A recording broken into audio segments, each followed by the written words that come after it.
ইয়াসনা সারাক্ষণ শুধু বিরাজের ভাবনায় ডুবে থাকে। সে তার বাবাকে কল করে বলে, বাবা তোমাকে আমার এখন খুব দরকার, আমি বিরাজ নামের একটা ছেলেকে ভালোবেসে ফেলেছি।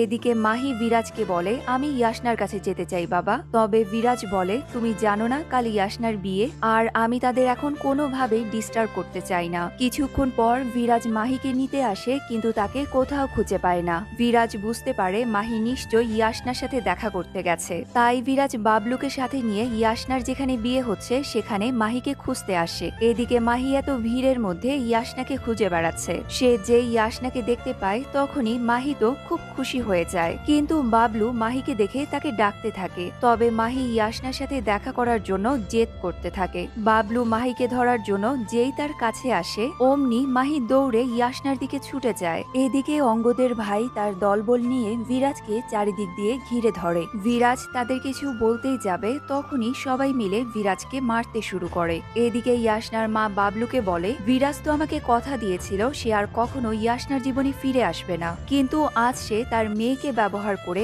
আবারও ইয়াসনার কাছে আসতে চাইছে।